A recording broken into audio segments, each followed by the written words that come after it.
The Diary of a Certified Psychopath. Off the crank. Pray swallow me whole, ye cumulus kraken, roaming the darkest depths of a fathomless firmament, on the calmest nights since spring's maiden perennials flourished from their fallow stony meadows, to the sweetest strains of a blackbird's enchanting seasonal serenade. Then feel the silver rays of earth's glowing gibbous moon burn a gaping hole in your cavernous gullet, allowing me to float gently back to Bedfordshire, on a pedal-powered magic carpet, and resume my session of passive recovery till the next ambient alarm call. Roughly 4 heavenly bells and a silent dawn sundering later, the prior-referenced wake-up alert pervaded my subconscious in the form of a primeval howl that pierced the serene air with vulpine-like vigour, but at the pitch of a baby sparrow's ultrasonic chirp. At first my half-roused senses were seized with panic that it was the voice of our temporarily assigned hob kettle, letting off 6 cups of tea-worthy steam, and scampered downstairs to prevent it from boiling dry.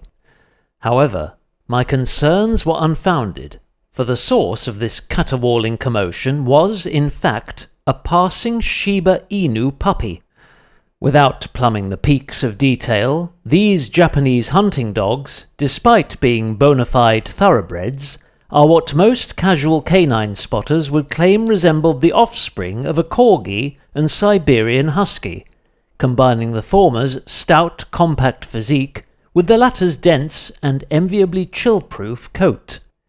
This animal's proud and apologetic owner informed me that both pooch-savvy acquaintances and the rescue centre from where he'd adopted his beloved new pet had warned him of the breed's tendency to break into spontaneous bursts of a cappella, which could sometimes be triggered by vacuum cleaners, tumble dryers, garden sprinklers, a variety of power tools, and any Pink Floyd album excluding Dark Side of the Moon.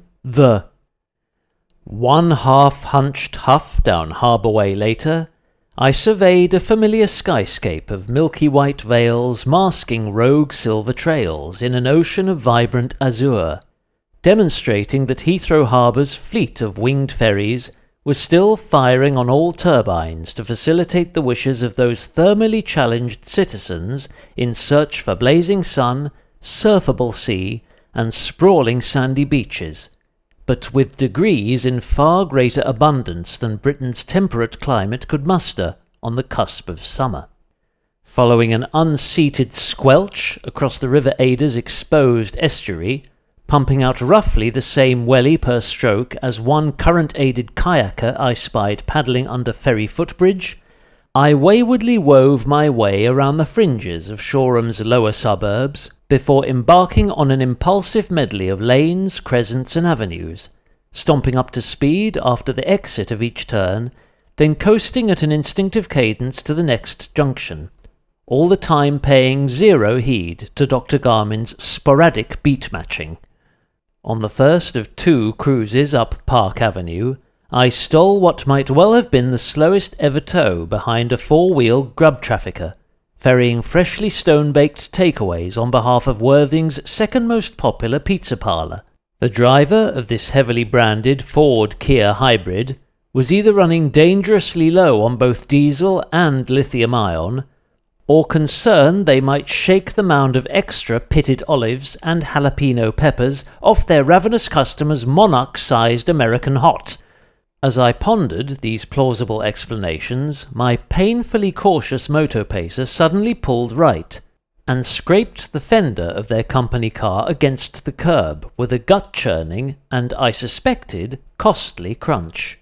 And all to make way for an oncoming Ben & Jerry's ice cream van. The last time I checked, this was not an emergency vehicle,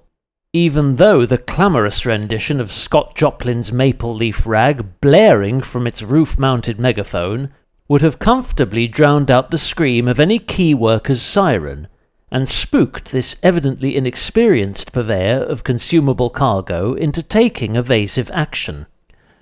One other noteworthy occurrence on this mundane mid-tempo mile muncher was the successful acquisition of 2 luxury scented candles from one of my hometown's long-standing boutique traders in upmarket clothing, premium footwear, and all the fashionable accessories that any style-conscious culture vulture typically pairs with their weekend uniform. These fragrant wax cylinders were acquired by parental instruction as a belated birthday gift,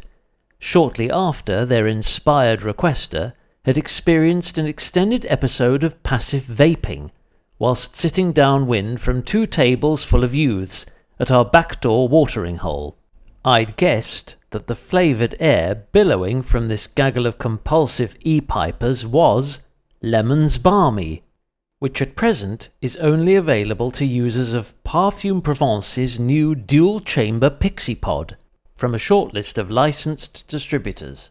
1 citric fruit out was the best I could manage, but with a first-rate complimentary wrapping service.